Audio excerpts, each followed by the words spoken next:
आज एकादशी है, किस किस का व्रत है? वाह, झूठे मूठे जिन्होंने हाथ ऊपर किए नीचे करो, सही में सबकी है। और इससे पिछली वाली एकादशी में हम थे जगन्नाथपुरी में, और जगन्नाथपुरी में तो एकादशी उल्टी लटकी है। वहां तो पुरुषोत्तम मास में तो पुरुषोत्तम खंड में वर्णन करते हैं कि एकादश, बाकी के दिन तो दाल भात जो महाप्रसाद है वो पाना है, पर एकादशी वाले दिन तो आकंठ पाना है, मतलब और दिन से ज्यादा पाना है, तब एकादशी पूर्ण होगी। तो हम तो भैया इस बार एकादशी पर जगन्नाथपुरी में कथा कर रहे थे, खूब पाए रज रज के, जितना रोज पाते थे उससे दुगना पाए। और सुनो, भात तो कभी नहीं पाते एकादशी पर, लेकिन वहां तो भात महाप्रसाद जगन्नाथ जी का रूप है। देखो, जगन्नाथपुरी जो लोग जाते हैं एकादशी के दिन वहां महाप्रसाद पाना चाहिए, लेकिन कई लोग क्या करते हैं कि अरे यहां तो एकादशी है, यहां तो एकादशी रखने के लिए मना करते हैं। एकादशी के दिन केवल आप महाप्रसाद ही पा सकते हो। कहीं सोचो हम बाहर रेस्टोरेंट में खा लें, जगन्नाथपुरी में नहीं, केवल मंदिर का प्रसाद पाने की अनुमति है, महाप्रसाद। तो आज एकादशी है। मैं एकादशी के विषय में इसलिए बोल रहा था कि अन्न त्याग हम लोग कर देते हैं, रोटी सब्जी नहीं खाते, चावल नहीं खाते, और इसको व्रत का स्वरूप मान करके हम लोग कर लेते हैं। पर मुझे ऐसा लगता है एकादशी पर उस वस्तु का त्याग करो जिससे आप बहुत आसक्त हो। आज की एकादशी तो चली गई, अगली एकादशी पर नियम लेना, मैं फोन नहीं चलाऊंगा। आप विश्वास माने, आपके अन्न त्यागने वाली एकादशी से आपके हृदय पर असर होगा कि नहीं पता नहीं, पर आपके फोन ना यूज करने वाली एकादशी से जरूर असर पड़ेगा। ऐसी स्थितियां जिनसे हम आसक्त हैं उनको माया कहते हैं, और इन्हीं मायाओं के कारण ठाकुर जी की अनुभूति नहीं हो पाती। क्यों वैष्णव संत जन कहीं भी ठाकुर जी का अनुभव कर लेते हैं? क्योंकि वो माया से दूर रहते हैं, माया से विमुक्त रहते हैं। मीराबाई क्यों जहां मैं देखूं जिस ओर सखीरी, सामने मेरे सांवरिया, सब जगह उसको ठाकुर जी दिखते थे। क्यों? क्योंकि माया से विमुक्त है। जैसे ही हम माया को पकड़ते हैं तो माया सबसे पहले ठाकुर जी को छुपा देती है, उनका दर्शन नहीं होने देती। और माया कई कई लोगों को तो इतनी चढ़ जाती है कि वो मंदिर में जाकर के भी पाषाण ही समझते हैं, ठाकुर जी नहीं मानते। इसलिए भैया माया विमुक्त रहो। यहां पर वही बात कह रही हैं श्री कुंती जी कि आप इसलिए नहीं दिखते क्योंकि माया बीच में आती है। लेकिन कोई समर्थ सदगुरु यदि आ जाए, ऐसा कोई गुरु प्राप्त हो जाए जो भेद बता दे माया का और आपका, तो उसके कारण माया दूर हो जाए और आप दिख जाओ, आप दिख जाओ। एक प्रकार से बंधुओं, कथा सुनने के कई सारे अभिप्राय पूर्ण होते हैं। एक अभिप्राय यह भी है कि कथा जो है वो वास्तविकता से आपको परिचय कराएगी। संसार की कई प्रकार की मायाएं हैं, सबसे तो हम विमुक्त नहीं हो सकते, लेकिन कुछ का अवकाश करना बहुत जरूरी है जीवन में।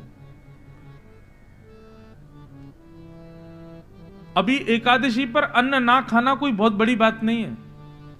आजकल के बच्चे उठते ही सुबह 11 बजे और फिर उसके बाद में नहा धो करके तैयार होते हैं, तब तक 2-3 बज जाते हैं। तो आधा दिन तो वो भी एकादशी रख रहे हैं बेचारे, पूरे दिन कुछ खाते ही नहीं, आधा दिन तो खा ही नहीं रहे कुछ भी। एक प्रकार से अन्न तो वो भी छोड़ रहे हैं, लेकिन उन बच्चों के फोन ले लो, नहीं रह पाएंगे। अन्न के बिना जीना उस समय व्रत होते थे जब अन्न ही सर्वस्व होता था। आज अन्न सर्वस्व नहीं है। हम जिसके बिना नहीं रह सकते वही माया है। हम ठाकुर जी के बिना रह लेते हैं, ठाकुर जी के दर्शन के बिना रह लेते हैं, ठाकुर जी की कथा के बिना रह लेते हैं, भजन के बिना रह लेते हैं, लेकिन संसार की माया के कई चक्कर ऐसे हैं उनके बिना हम रह नहीं सकते। ये इसी में ही अंतर पता चल जाएगा कि हम मायावी हैं कि हम भक्त हैं। लेकिन कई लोग हैं वो इतने व्याकुल रहते हैं कि इतने दिन हो गए कथा नहीं सुनी, इतने दिन हो गए हम वृंदावन नहीं गए, इतने दिन हो गए ठाकुर जी का कोई उत्सव नहीं हमने दर्शन किया, और उसकी वजह से उनके हृदय में व्याकुलता होती है। समझो ये माया विमुख व्यक्ति, इसको ठाकुर जी दिख सकते।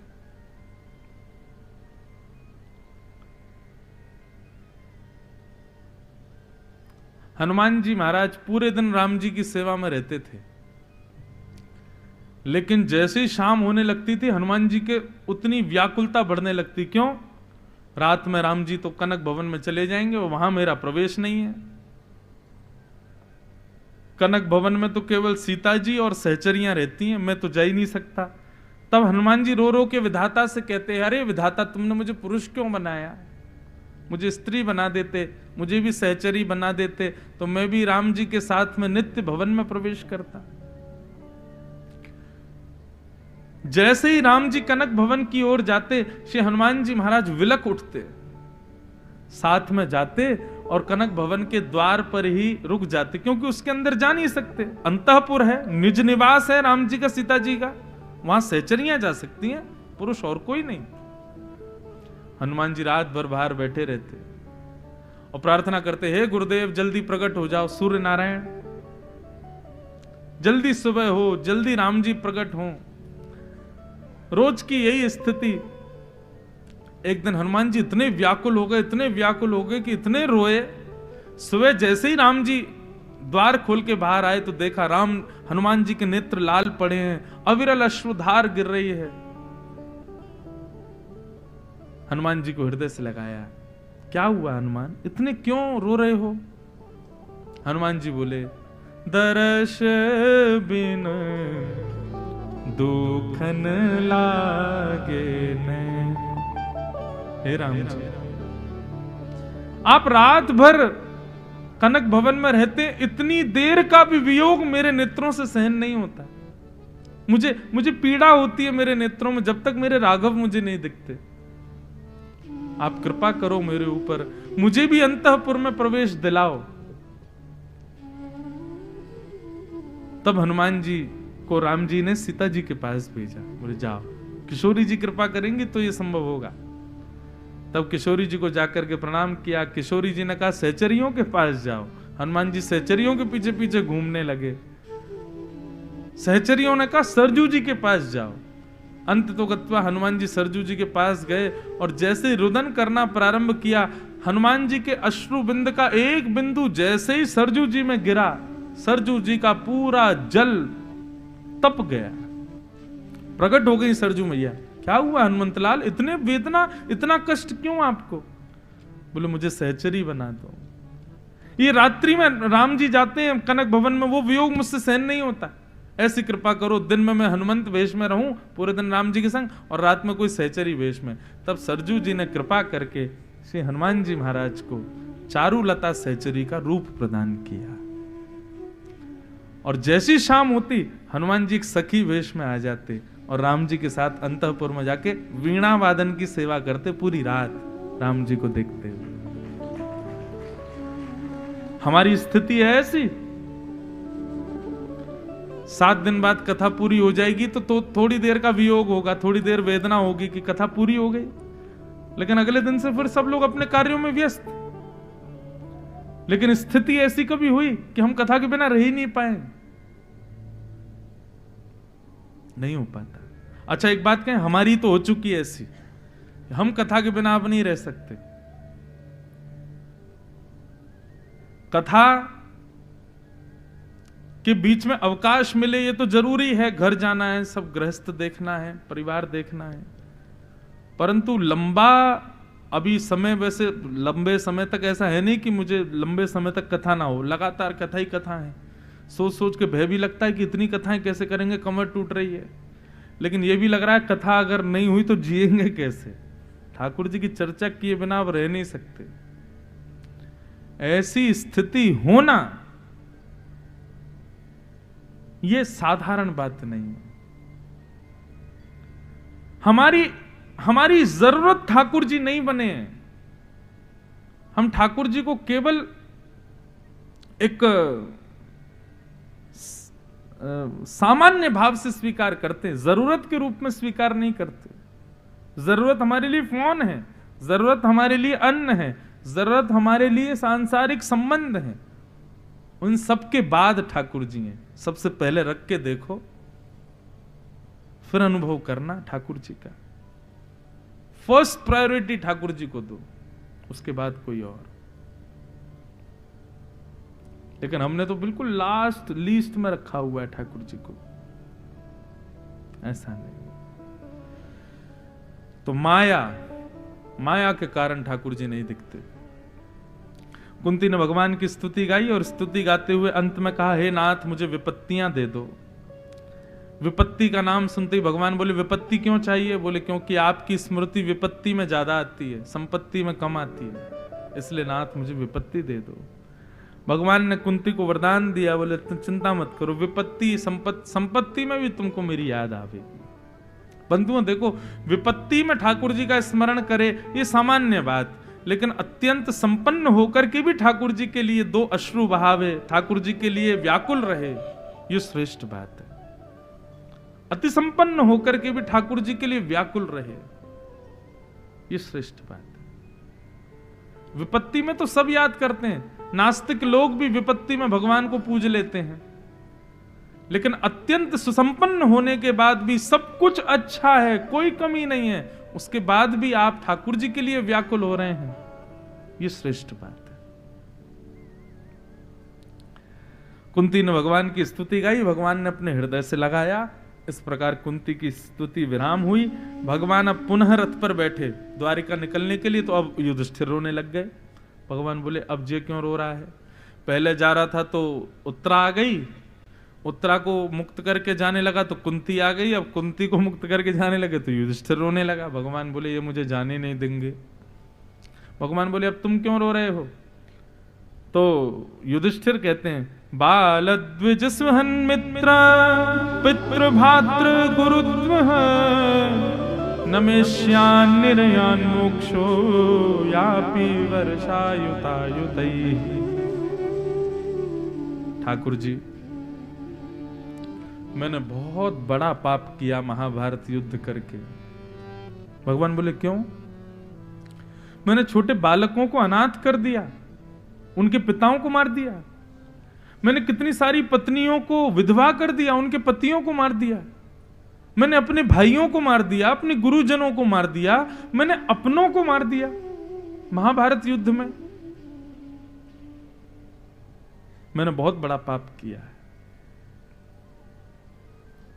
बंधुओं देखो, आत्मग्लानि होनी चाहिए, पर आत्मग्लानि होने पर हम कुछ नहीं करेंगे, अब हम किसी योग्य नहीं हैं, अब हमें मर जाना चाहिए या हमें ऐसा कर देना चाहिए, ये गलत है। अपराध की आत्मग्लानि होना अच्छी बात है, पर उस आत्मग्लानि की वजह से स्वयं को तोड़ देना, स्वयं की बुद्धि विवेक को शून्य कर देना, यह उचित नहीं है।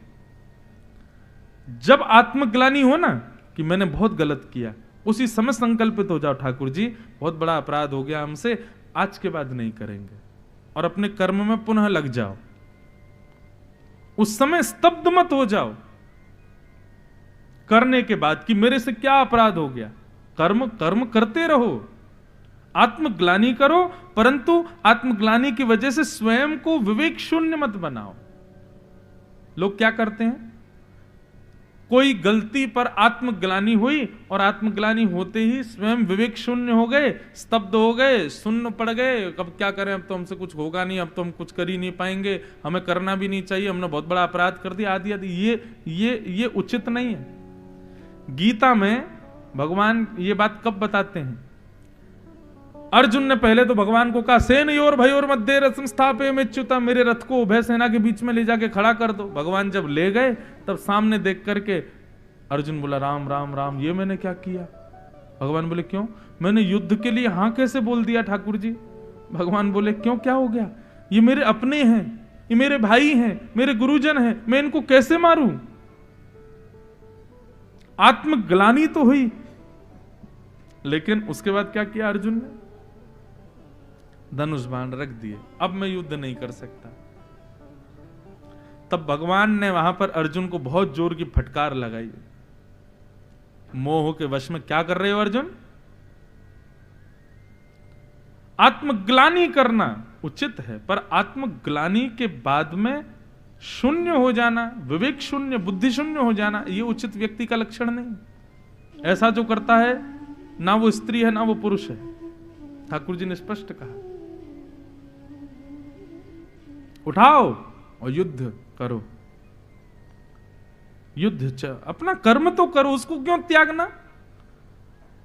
आत्मग्लानि होने पर क्षमा मांग के पुनर्न करूंगा, ऐसा भाव रखो। अर्जुन की स्थिति अलग है, हम अपनी स्थिति बता रहे हैं। कभी भी आत्मग्लानि हो, अपने कार्य को मत छोड़िए, ठाकुर जी से क्षमा मांग करके पुनर्न करने का वचन दीजिए। अर्जुन को अब यहां पर युधिष्ठिर को आत्मग्लानि हुई, मैंने बहुत बड़ा, लेकिन देखो युधिष्ठिर और अर्जुन की आत्मग्लानि में अंतर क्या है? अर्जुन को आत्मग्लानि कब हो रही है? जब युद्ध करने जा रहा है, मतलब अभी मरे नहीं है उससे पहले। और युधिष्ठिर को कब हो रही है? जब सब मार दिए, तब सब काम करने के बाद। भगवान बोले ये दूसरी प्रकार की आत्मग्लानि है। एक तो होता है हम बुरा करने जा रहे हैं, उससे पहले सावधान हो जाएं, और एक होता हमने बुरा करा दिया, सब कर लिया, अब उसके बाद रो रहे हैं हमने क्यों कर दिया। ठाकुर जी बोले भैया युधिष्ठिर, अब मैं दोबारा, मेरे में इतनी ताकत नहीं कि मैं, ताकत तो बहुत है लेकिन थक गए बेचारे भगवान भी। बोले अब फिर से गीता सुनाऊं मैं? एक को हुआ ही था आत्मग्लानि तो पूरे उसको 18 अध्याय सुनाए बैठ करके मैंने, अब ये युधिष्ठिर को फिर से सुनाऊं? नहीं। भगवान बोले अभी हमने सुनाई थी, अब हमारा भक्त सुनाएगा। और ठाकुर जी समस्त पांडवों को लेकर के पहुंच गए भीष्म पितामह के पास। बाणों की सैया पर लेटे हैं पितामह भीष्म, मरणासन अवस्था में हैं। सामने मृत्यु देवी खड़ी है हाथ जोड़ करके। क्यों?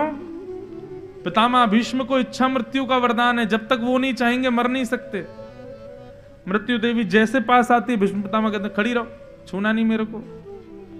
बोले आप मुझे खुद बताइए, आप कब जाओगे मेरे साथ? बोले जब मैं श्याम सुंदर को निहार लूंगा, द्वारिकाधीश का दर्शन कर लूंगा, मन तृप्त हो जाएगा, तब तुम्हारे साथ चलूंगा। बंधुओं, मैं एक बात बोलूं, भीष्म पितामह के इस भाव पर मुझे मन में आता है कि इच्छा मृत्यु हम सबको मिली है, पर हमने श्रेष्ठ मृत्यु की कभी इच्छा ही नहीं की। यहां इतने लोग बैठे हैं, 2-4 लोगों की बात नहीं कर रहा, क्योंकि 2-4 को मैं जानता हूं कि उन्होंने इच्छा मृत्यु कर रखी है। उनकी इच्छा मृत्यु मुझे पता है कि उनकी वो क्या सोच के बैठे हैं कि हमारी मृत्यु कैसी हो।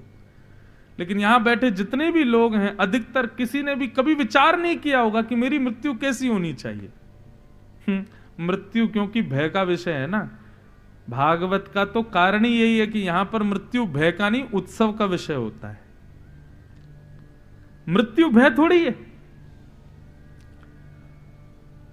वैष्णव का स्वभाव अपनी इच्छा मृत्यु करे, मतलब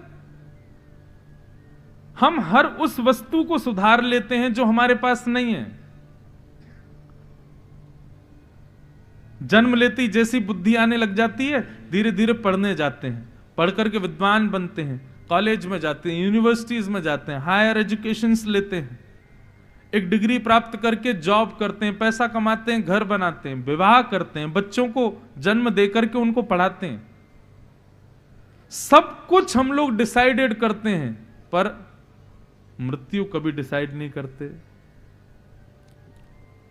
मतलब डायरेक्टर ने मूवी की स्क्रिप्ट तो लिख दी, लेकिन एंड नहीं लिखा कि एंड क्या होगा। ऐसी मूवी को हीरो साइन करेगा ही नहीं जिसमें एंड ही ना हो। डायरेक्टर से पूछे भैया एंड क्या है, बोल एंड नहीं लिखा मैंने। ठीक उसी प्रकार बंधुओं ये जीवन हमारी सबकी पिक्चर है, सब चल रही है। हम सब डिसाइड कर लेते हैं घर कहाँ बनाना है, विवाह कैसे व्यक्ति से करना है, बालक होंगे उनके नाम क्या होंगे, कौन से स्कूल में पढ़ेंगे, कैसे होंगे, बड़े होके क्या बनेंगे, उनका विवाह कैसे होगा। हम सब कुछ डिसाइड करते हैं और उन चीजों को डिसाइड कर लेते हैं जो असत्य हैं। आपने सोचा वर्ली में घर बनाना है लेकिन घर बना जूहू में। आपने सोचा विवाह करूंगा परम परम परम सुंदर से, लेकिन विवाह हो गया साधारण से। आपने सोचा बच्चे बड़े सुपात्र होंगे लेकिन हो गए महाकुटाट, कूद कूद करके सर ही फोड़ देते हैं। मन में विचार किया बच्चों को अच्छे स्कूल में पढ़ाएंगे लेकिन पढ़ रहे हैं बेचारे सामान्य स्कूल में। मन में विचार किया था बच्चा बड़ा होकर के इंजीनियर बनेगा लेकिन बन गया यूट्यूबर। आजकल ये भी एक प्रोफेशन है। तो ये सारी वो चीजें हैं जो आप सोचोगे वो होगी ऐसा नहीं, लेकिन हां जिसके बारे में हम कभी नहीं सोचते, मृत्यु। यहां इस सभागृह में कोई ऐसा व्यक्ति है जो ये बात कह दे कि मेरी मृत्यु नहीं होगी। हम सब जानते हैं हमारी मृत्यु हो जानी है। चाहे हम कथा सुने, एक माताजी पीछे से हाथ हिला रही है कि मेरी नहीं होगी। जय हो मैया। क्या कह रही हैं? अच्छा, अरे मैया जय हो, प्रणाम। सुनिए, कहने का अभिप्राय क्या है? इच्छा मृत्यु का वरदान हर भक्त को मिला है, पर वो इच्छा मृत्यु करता ही नहीं। कभी विचार करो, हमारी मृत्यु हो तो कैसी हो? श्री गंगा जी का तट हो, यमुना का वंशीवट हो, मेरा सांवरा निकट हो, जब प्राण तन से निकले, पीतांबरी कसी हो, मुखड़े पे एक हंसी हो, छवि मन में ये बसी हो, जब प्राण तन से निकले। इतना तो कहना स्वामी, जब प्राण तन से। एक एग्जाम्पल दे रहा हूं बस। हमने विचार कर लिया कि जब भी हमारी मृत्यु हो, कभी भी हो सकती है, लेकिन हे नाथ बस कृपा करना उस समय पता नहीं कुछ ऐसा योग बने, हम मुंबई से फ्लाइट पकड़ के सीधे पहुंच जाएं वृंदावन। वृंदावन जामें, राधा वल्लभ जी का दर्शन करें, राधा रमन जी को प्रणाम करें, बिहारी जी के नयन भर भर के खूब बलैया लेवें, माथे पर खूब बढ़िया चंदन रज लगावें, गले में कंठी माला पहन करके ठाकुर जी की मोंगरा की मालाओं से लदे हुए खूब बढ़िया प्रसाद पावे मंदिर में जाकर के। प्रसाद पाने के बाद में वैष्णवों का दर्शन, सुंदर भक्तों का दर्शन, वृंदावन को प्रणाम, यमुना जी को दंडवत प्रणाम करें, पूरे तन पर व्रजरज लगी हो, वृंदावन की परिक्रमा करें, राधे कृष्ण नाम संकीर्तन सुनाई दे रहा हो, और जैसे ही हमारी परिक्रमा पूरी हो हम यमुना जी को प्रणाम करने जाएं, जैसे ही प्रणाम करके नेत्र उठा करके देखें सामने युगल बिहारी खड़े हों और देखते ही हमारे प्राण निकल जाएं। ऐसी मृत्यु विचार की कभी? कभी नहीं विचार की। ये तो एक मैंने बताई आपको, आप स्वयं विचार करो कैसी मृत्यु चाहिए। बस ये जरूर मांगना कि बंबई से दूर हो, यहां से दूर जाके हो, श्रीधाम में हो, पंढरपुर में हो, लाल जी के सन्मुख हो। कितने सौभाग्य की बात है, कितने सौभाग्यशाली हैं वो लोग जो ठाकुर जी को निहारते निहारते प्राण त्याग देते हैं। प्राण त्यागना अशुभ क्यों मानते हैं हम? नहीं है अशुभ, ये तो सबसे बड़ा सत्य है संसार का। बस स्थान गलत होता है इसलिए अशुभ लगता है। स्थान उचित हो, परिस्थिति उचित हो। कई लोगों की मृत्यु आश्चर्य बन जाती है। अरे बताओ कैसे, बोले एकादशी का दिन था, इतने ब्राह्मणों को उन्होंने दान किया, इतने लोगों को उन्होंने जो है वस्त्र आदि बांट दिए थे, दक्षिणा बांटी थी, और उसके बाद में क्या कहते हैं प्रसाद पाया था, जगन्नाथ भगवान को प्रणाम किया, आदि आदि। कई लोगों का ऐसा होता है, वो लोग वहां गए मंदिर में प्रणाम के उठे ही नहीं, फिर कैसे आश्चर्य होते हैं।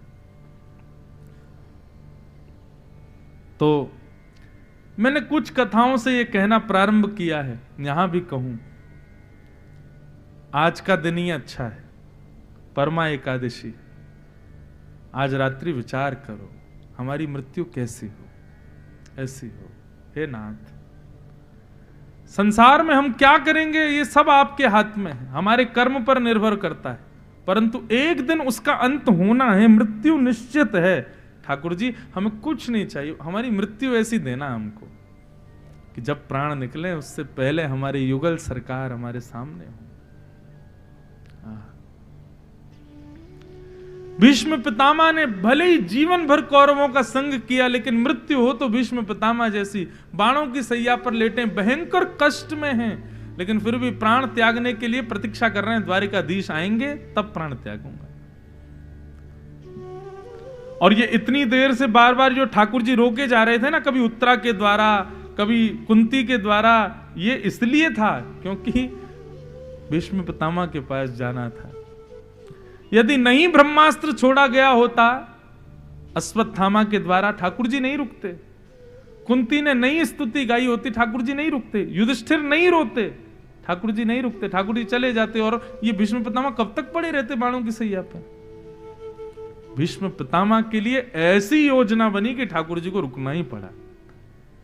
और ठाकुर जी पांडवों को लेकर के पहुंच गए रणभूमि में, बाणों की सैया पर लेटे, एक एक रक्त की बूंद गिर चुकी है, शरीर में कुछ बचा नहीं है, फिर भी बस श्वास चल रही है।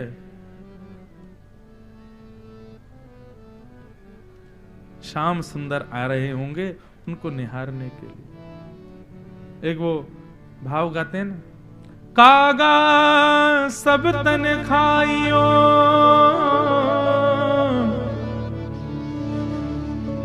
मेरो चुन चुन खइयो मांस, दो नैना मत खाइयो, मोहे हरि मिलन की आस।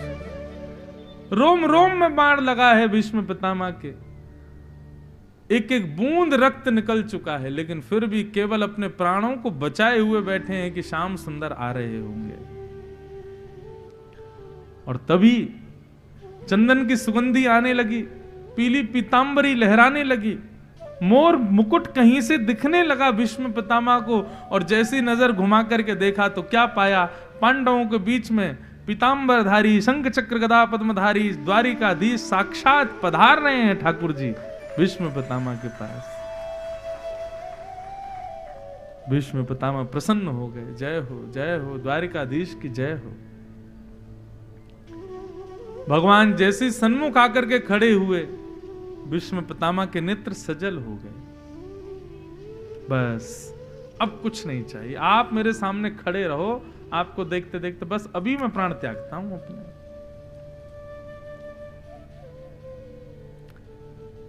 भीष्म पितामह बोले अब बस हिलना नहीं, सामने ही रहिएगा मेरे, मुझे दिखते रहिएगा, एक क्षण के लिए भी जाना नहीं, मैं बस प्राण त्यागने वाला हूं। इतने में युधिष्ठिर आदि सब घबराए, बोले कि कहीं ये चले गए तो इनको जो ज्ञान देना है वो कैसे मिलेगा। युधिष्ठिर ने भगवान को हटाया, स्वयं आगे आ गए और कहा कि भगवान पहले हमारे संशय को दूर कीजिए। बंधुओं, भागवत में भीष्म पितामह को बताना नहीं पड़ा कि युधिष्ठिर दुखी क्यों है। भीष्म पितामह चेहरा देख करके पहचान गए, बोले युधिष्ठिर तुम्हारे शोक का कारण बताऊं? बोले क्या? अविश्वास ठाकुर जी के प्रति, तुमको विश्वास ही नहीं है इनके ऊपर। क्यों? बोले भगवान उंगली पकड़ करके तुमसे युद्ध करवा रहे हैं, एक एक व्यक्ति को कह करके मरवा रहे हैं, सब ठाकुर जी के निर्देशन में हुआ, उसके बाद भी तुम रो रहे हो। क्यों? क्योंकि तुम्हारे अंदर अविश्वास है। और अविश्वास का कारण पता है क्या है युधिष्ठिर? बोले क्या? क्योंकि तुम इनको सामान्य बालक समझते हो, सामान्य अपना भाई बंधु समझते हो। ये तुम्हारे भाई बंधु नहीं है, ये अर्जुन तेरे सारथी नहीं है ये। और ये नकुल सहदेव, तुम लोगों ने इनको शांति दूत बना करके कौरवों के पास भेजा, ये शांति दूत नहीं है, ये सारथी नहीं है, ये तुम्हारे भाई नहीं है। ए सवई भगवान साक्षात दत्यो नारायण पुमान। एक बात कहें, बुरा मत मानना युधिष्ठिर, तुमने नहीं जीता है महाभारत का युद्ध, अर्जुन ने नहीं जीता है महाभारत का युद्ध। महाभारत युद्ध में कौरव तो उसी दिन मर गए थे जिस दिन वो भगवान के विपक्ष में खड़े हो गए थे। मृत्यु तो उनकी उसी दिन हो गई जिस दिन वो इनके विपरीत खड़े हुए। भगवान के विपरीत रह करके कोई जीत सकता है? तुम लोग अपनी सामर्थ्य मानते हो, अपना बल मानते हो, अपना पराक्रम मानते हो, तुम्हारा नहीं है, इनका है। और ये बात एक बार नहीं, पांडवों को बार बार समझाई गई। श्री बर्बरीक जी ने भी तो यही कहा था। महाभारत युद्ध का सबसे बड़ा योद्धा कौन? बोले जिसने बिना शस्त्र के सबको मार दिया, श्री कृष्ण। केवल अपनी दृष्टि मात्र से ही चुन लिया था कि कैसे मारना है। सबसे बड़े योद्धा तो ये, हम उनको योद्धा मानते जिसके हाथ में धनुष बाण तलवार हो, लेकिन ये तो ऐसा योद्धा जिसने बिना शस्त्र के ही सब मार दिए, श्री कृष्ण। और युधिष्ठिर, तुम्हारे अंदर जो ये रुदन तुम्हारा हो रहा है, तुम जो व्याकुल हो रहे हो, ये अविश्वास है। तुम्हें विश्वास ही नहीं है इनके ऊपर। भरोसो, सूरदास जी का पद है बंधु। भक्ति विश्वास के नींव पर ही खड़ी होती है।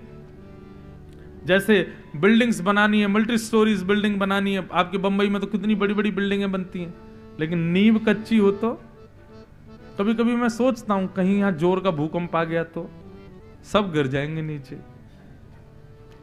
एक ही बिल्डिंग में कितने सारे लोग रहते हैं ऊपर तक, कभी जोर से हिल गए तो, लेकिन बताते हैं बोल महाराज जी बहुत गहरे में वो बनाते हैं, पिलर वगैरह बना करके रखते हैं ताकि गिरे नहीं। ऐसे ही बंधुओं, आप कितने ऊंचे भक्त हो, कितना तिलक लगाते हो, कितनी कंठी माला पहनते हो, कितना नाम जप करते हो, ये सब तो बाह्य दिखने वाली भक्ति है, लेकिन इन सब की नींव है विश्वास ठाकुर जी के प्रति।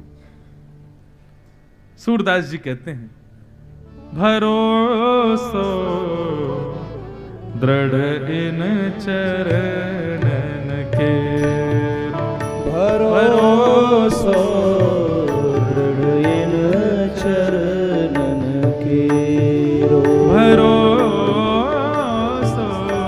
दृढ़ इन चरणन के, भरोसो दृढ़ इन चरणन के। ओ श्री वल्लभ नख चंद्र छटा बिन, श्री वल्लभ नख चंद्र छटा बिनु, सब जग माही अंधेरो, सब जग माहे अंधेरो, भरोसो दृढ़ इन चरणन के, भरोसो दृढ़ चरणन के। हाँ भरोसो दृढ़ इन चरणन के। ओ भरोसो दृढ़ चरणन के। श्रीमद् भागवत के 10वें स्कंद के विश्राम में भगवान स्वयं भागवत की परिभाषा बताते हैं। बहुत ध्यान से सुनिएगा सब लोग। जिस भागवत को आप सुन रहे हैं, इस भागवत की परिभाषा स्वयं योगेश्वर बताते हैं। और पता क्या कहते हैं? अंजह पुंसाम विदुषाम वृद्धिम भागवतान हितान।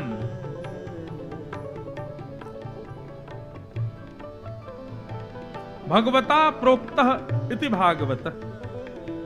भगवान कहते हैं मैं जो बोलता हूं उसको भागवत कहते हैं, और सुनने वाला मेरे कही गई इस भागवत पर यदि आंख बंद करके दौड़ने लग जाए तो वो कभी गिरेगा नहीं। मतलब मेरे बताए गए मार्ग जो भागवत में बताए जा रहे हैं उस पर यदि आप चलने लगे तो कभी गिरोगे नहीं, और यदि कभी गिर भी गए तो उठाने के लिए मैं आऊंगा।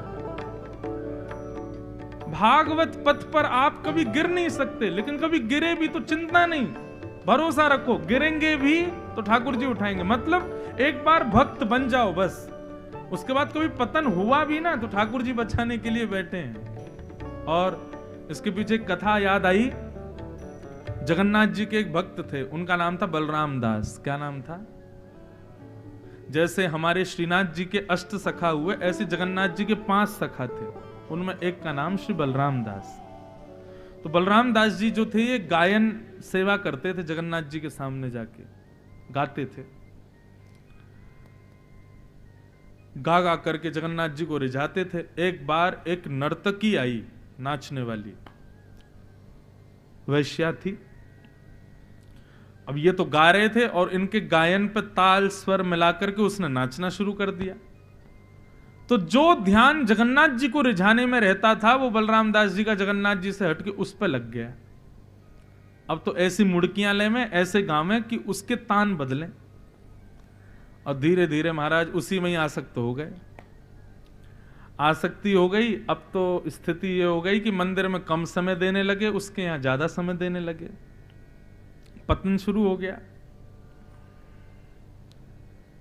जगन्नाथ रथ यात्रा का समय था।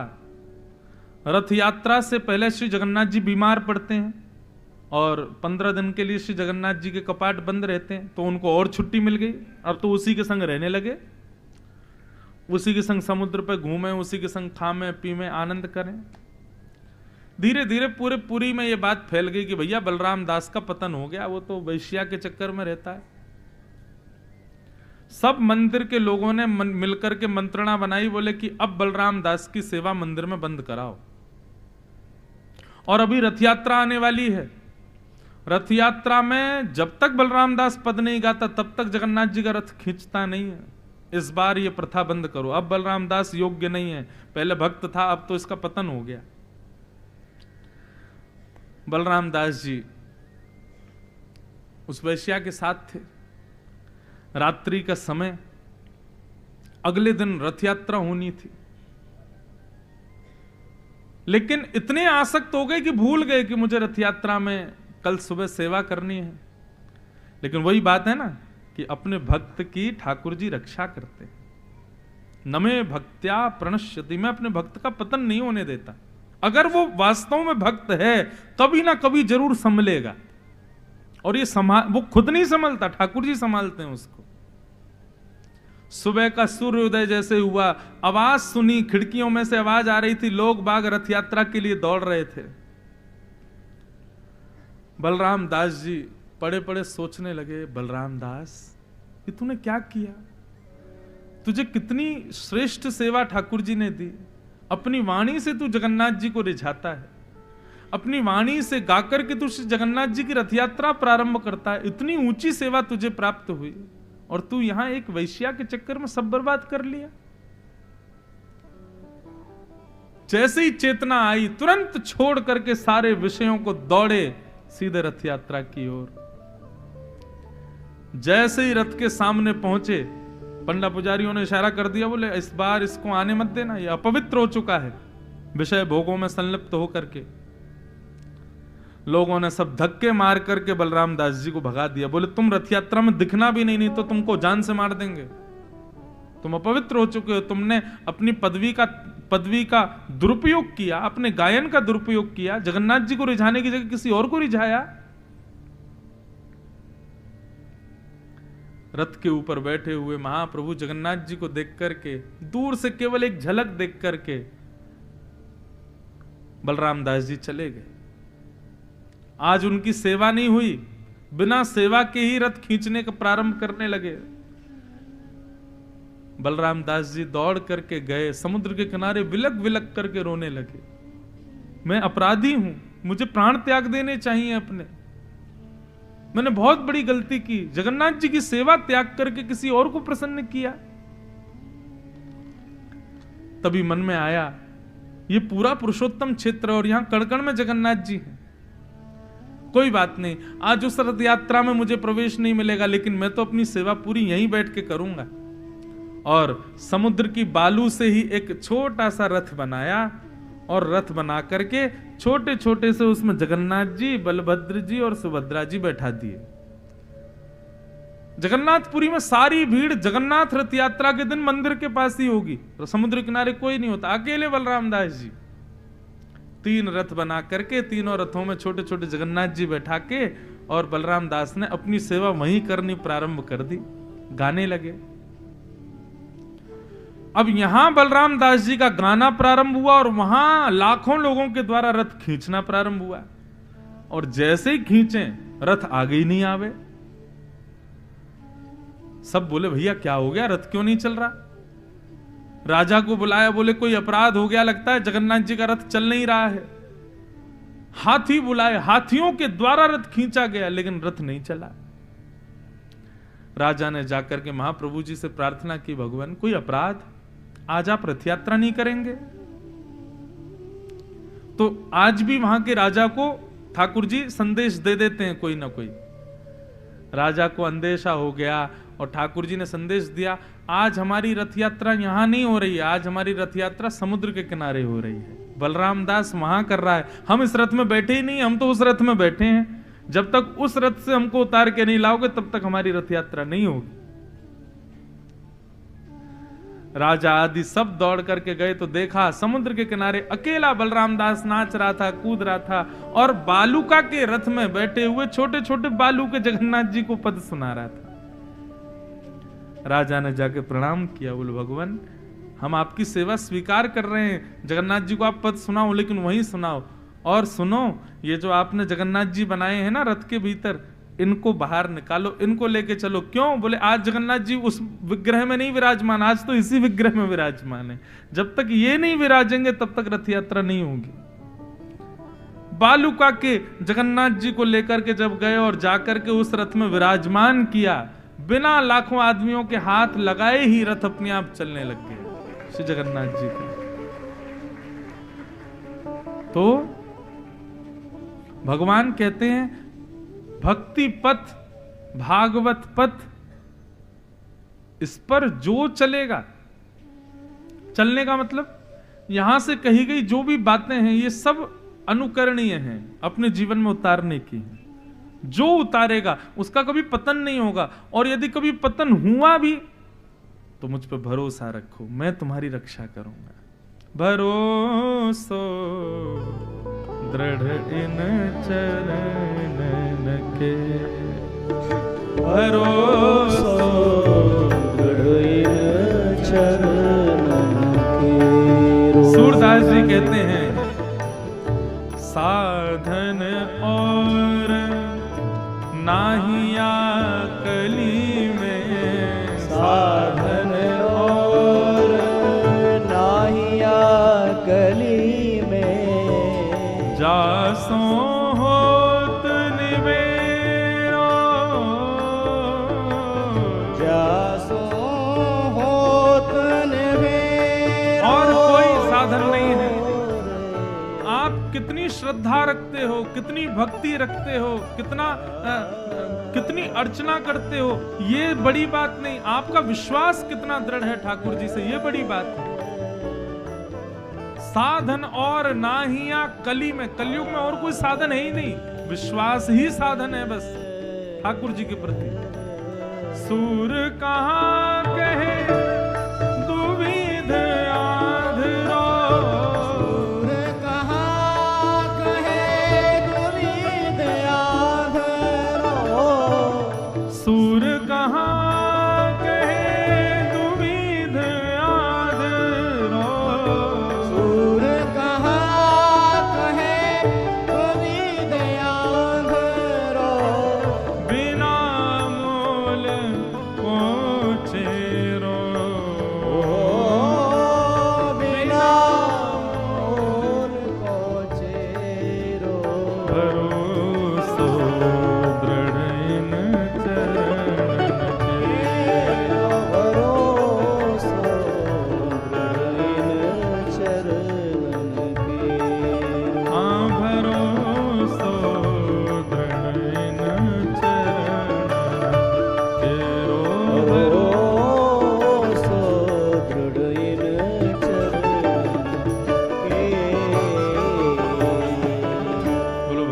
वत्सल भगवान की।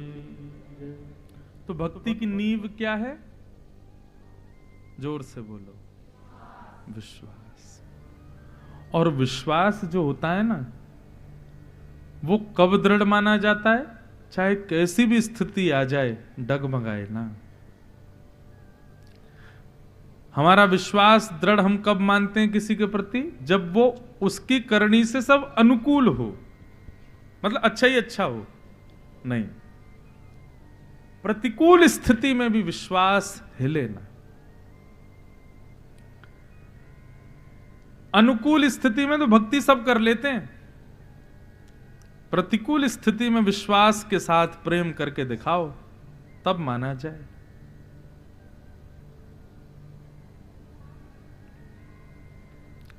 भीष्म पितामह ने पांडवों को ज्ञान उपदेश किया, 5 प्रकार के धर्म बताए, राज धर्म, दान धर्म, मोक्ष धर्म, स्त्री धर्म, भगवत धर्म, और फिर भगवान की स्तुति गाई। अभी अधिक मास में यह हमारी चौथी कथा चल रही है, पुरुषोत्तम मास में, पर हमने भीष्म पितामह की स्तुति का गायन किया नहीं, तो इसलिए यहां 2-4 श्लोक गाते हैं। भीष्मोवाच इतिमतिरुपकल्पिता वितृष्णा भगवत सात्वत पुंगवे विभुम्ने स्वसुखमुपगते क्वचिद्विहर्तुं प्रकृतिमुपेयुषि यद्भव प्रवाह त्रिभुवन कमनं तमालवर्णं रविकर गौरवराम्बरं दधाने वपुरलककुला वृताननाब्जं विजय सखेरतिरस्तु मे वद्या युधितुर्गर्जो विभुम्नविश्व कचलुलित श्रमवार्यलङ्कृताशे मम निशितशरै निकायुरक्ष्णात् त्वच्विलसत् कवचेस्तु कृष्ण आत्मा व्यवहित प्रतना मुखं निरीक्ष्य स्वजन वधाद् विमुखस्य दोष बुद्ध्या कुमतिमहरदात् विद्ययाय चरणरति परमस्य तस्य मेस्तु।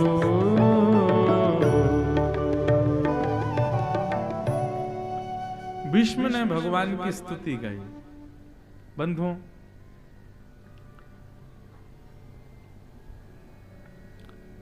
भीष्म पितामह भगवान से कहते हैं, हे नाथ,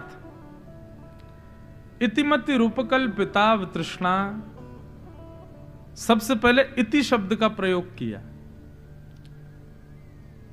संस्कृत में जब किसी वाक्य की पूर्णता होती है तब इति कहा जाता है, परंतु यहां स्तुति का प्रारंभ ही इति शब्द से हो रहा है।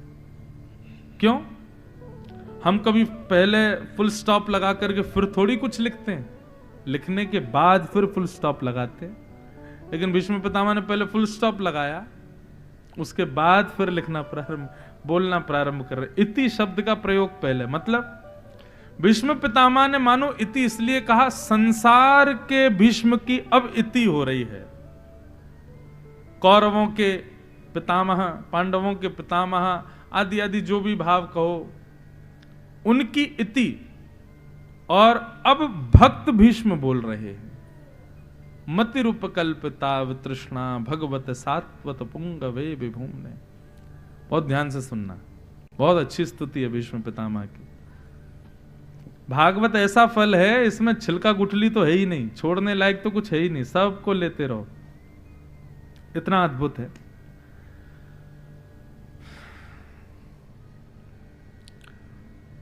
इतिमति रूपकल्पिता तृष्णा। भीष्म पितामह कह रहे हैं, नाथ मैं अपनी मृत्यु से पूर्व अपनी एक अंतिम इच्छा पूरी करना चाहता हूं, और अंतिम इच्छा भी है और एक मेरा अधूरा काम भी है। भगवान बोले, कौन सा अधूरा काम? भीष्म पितामह बोले, मेरी एक कुंवारी बेटी है, उसका ब्याह नहीं हुआ अभी तक। मैं उसके लिए सुयोग वर ढूंढ तो रहा था, एक दिख भी गया था मुझको, लेकिन मैं ब्याह नहीं कर पाया। तो मैं चाहता हूं कि मेरी मृत्यु हो उससे पहले मेरी बेटी का ब्याह हो जाए। भगवान बोले, ओ हो, कितना बड़ा रहस्य खुला आज। बाल ब्रह्मचारी भीष्म पितामह, इनका तो ब्याह ही नहीं हुआ था, इनका ब्याह ही नहीं हुआ और उनकी बेटी भी है। पितामह जरा ये तो बताओ, हमारी अम्मा कौन? कहां चोरी चुपके गृहस्थाश्रम चल रहा था आपका? अब जाते जाते बताई जाओ। पितामह बोले, भगवान आप मेरी बात समझे नहीं। जरूरी नहीं है कि कोई गृहस्थाश्रम में प्रवेश करे तभी उसको बालक होते हैं। मेरे बिना गृहस्थाश्रम के ही बालक है। भगवान बोले, ये तो और बड़ा पाप है। बोले, भगवान और गहराई से समझो। आपने हर व्यक्ति को एक बेटी दे रखी है और उस बेटी का नाम है मति, बुद्धि। हे नाथ, मैं अपनी मति रूपी बेटी का ब्याह करना चाहता हूं। कितनी सुंदर बात। भीष्म पितामह की पहली बात ही ऐसी कि भगवान बैठ गए वहीं पर। अरे वाह! देखो, हम किसी के घर भोजन करने जाएं और सामने वाला केवल दाल चावल रोटी सब्जी खिला दे, ठीक है, पेट भर ही जाएगा।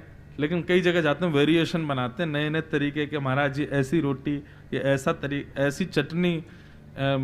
अभी आज एकादशी है, एकादशी के दिन एक बार मैं कहीं गया तो वहां पे उन्होंने कूटू का डोसा बनाया। मैंने कहा, वाह, जय हो, धन्य, ऐसी एकादशी रोज हो। कोई कमी नहीं छोड़ते महाराज पेट भरने में अपनी। तो हम वेरिएशंस क्यों लाते हैं? ताकि सामने वाला रीझे।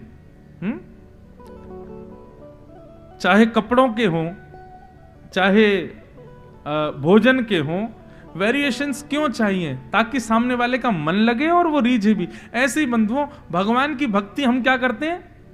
एक ही तरीके की सी चल रही है हमेशा। रोज 3 तुलसी चढ़ानी है, रोज यूं जल चढ़ाना है, रोज सूर्य को अर्घ देनी है, रोज तिलक लगाना है आदि। और रोज रोज वो ही करते रहो, भगवान भी पक जाते हैं। उबासी लेते हुए आपकी पूजा स्वीकार करते हो। क्यों? पता उनको रोज एक ही करने वाला है। लेकिन कोई ऐसा भक्त जो रोज कुछ ना कुछ नया करे, तो ठाकुर जी भी सस्पेंस में, आज क्या करेगा पता नहीं भैया, कुछ नया करेगा जरूर। भक्ति ऐसी जहां ठाकुर जी भी सस्पेंस में रहे कि आज क्या करने वाला है। और उनको पता चल गया रोज वही है इसका काम। सुबह इतने बजे उठाएगा, फिर भोग लगाएगा, उसके बाद चला जाएगा, फिर आएगा, फिर भोग लगाएगा, फिर सुला देगा। बस रोज एक सी भक्ति होती है। ठाकुर जी को भी पता रहती है कि अब कुछ विशेष तो होना नहीं है।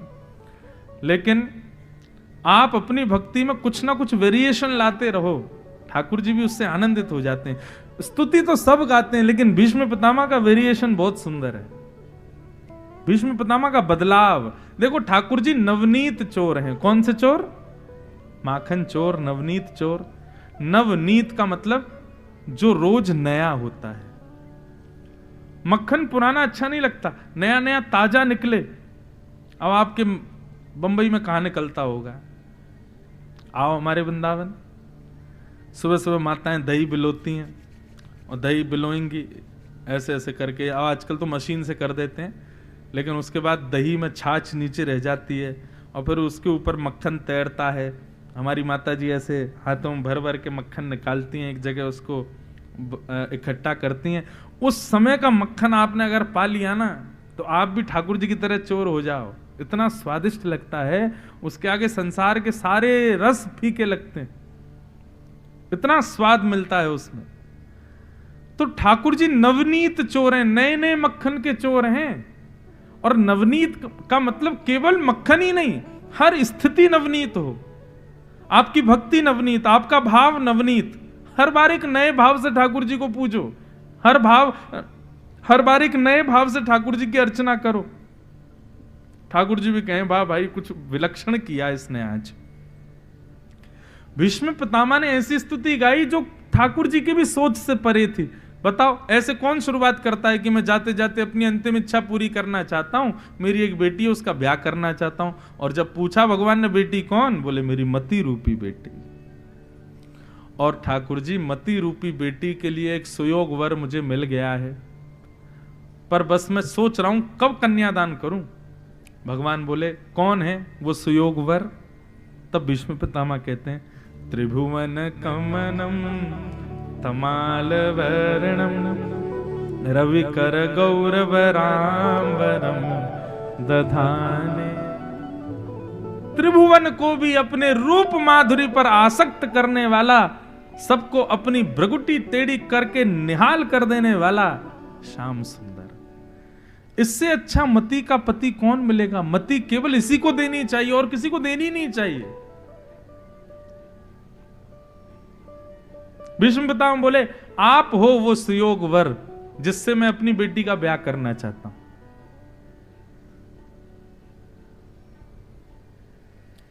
भगवान बोले बेटी से तो पूछ लो उसको हम पसंद है कि नहीं, मतलब मति से तो पूछो, कहीं मति को कोई और पसंद हो तो। भीष्म पितामह बोले आप जिसको दिख जाओ उसको कोई और पसंद आ ही नहीं सकता। आप जिसके नेत्रों में बैठ गए, आप जिसके चित्त में एक बार विराज गए, उसको फिर संसार की कोई चीज नहीं भाएगी। आहा,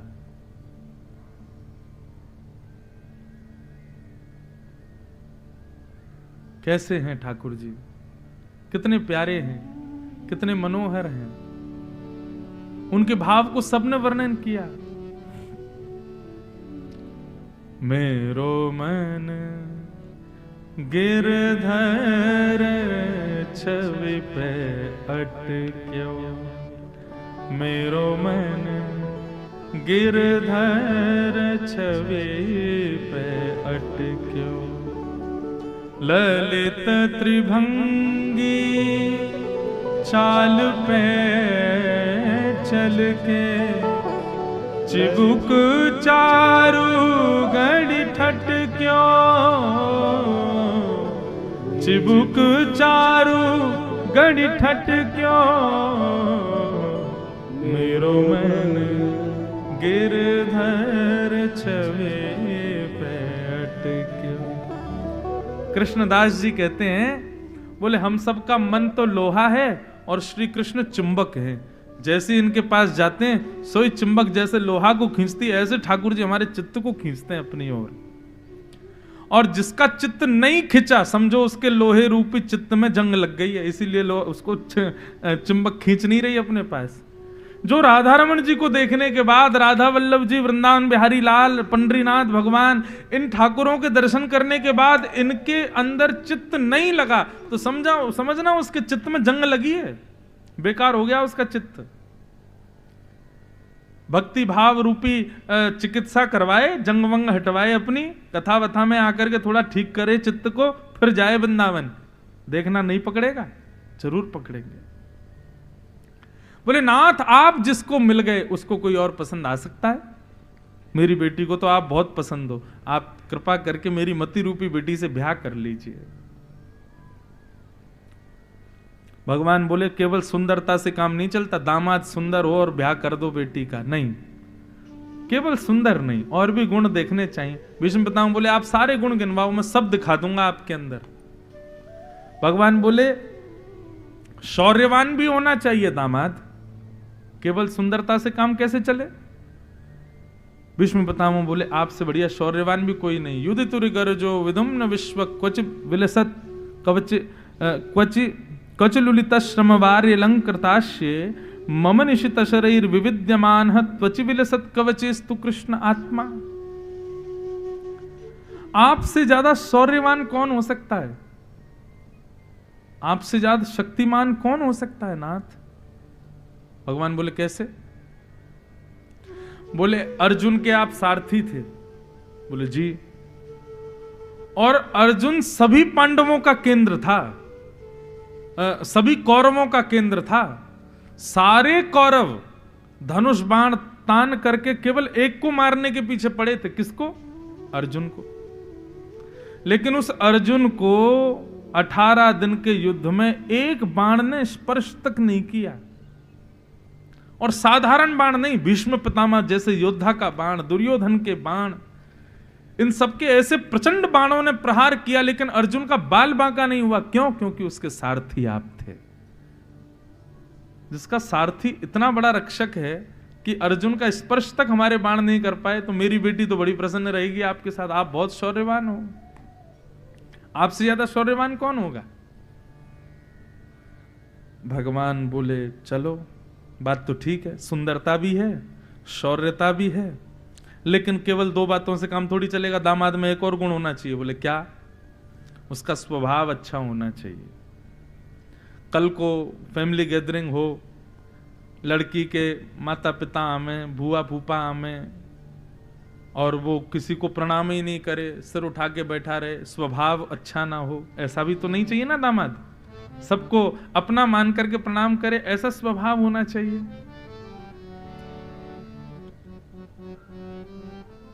ऐसा स्वभाव तो नहीं होना चाहिए।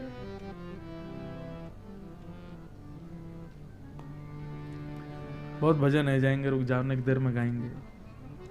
वो ऐसा छेड़ देते हैं तान कि मुझे फिर गाना पड़ता है।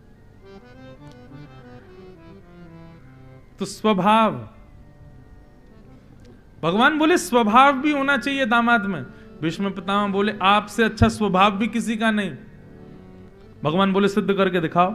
तब भीष्म पितामह कहते हैं सपदि सखिवचो निशम्य मध्य निज परयोर वलयोरथम निमेश्य स्थितवति परशैर निकायु रक्षणा हतवत पार्थ सखे रतिर ममास्तु। नाथ, स्वामी दास को आज्ञा करे ये बात समझ आती है, लेकिन दास स्वामी को आज्ञा करे ये कैसे संभव हो सकता है? भगवान बोले कब हुआ? बोले सेनयोर भयोर मध्य रत्न स्थापय मेच्युत। ये अर्जुन ने जो ये वाक्य कहा है, ये प्रार्थना नहीं कर रहा है वो आपसे कि हे अच्युत मेरे रथ को ले जाके बीच उभय सेना में खड़ा कर दीजिए। ये प्रार्थना नहीं थी, ये आज्ञा है। और दास स्वामी को आज्ञा करे, ये बात कहां तक घटती है? और आप क्या कर रहे थे? जो आज्ञा। तुरंत रथ लेकर के आए, स्वयं सारथी बन गए और उसको राजा बना करके ले गए रथ को। आपसे बढ़िया स्वभाव किसका होगा? महाराज होते हुए भी, राजाओं के राजा होते हुए भी सारथी बन करके घूम रहे हो। आपसे बढ़िया स्वभाव तो किसी का है ही नहीं। हे नाथ, सुंदरता भी है, शौर्यता भी है और स्वभाव भी है। आपसे बढ़िया स्वभाव किसका होगा?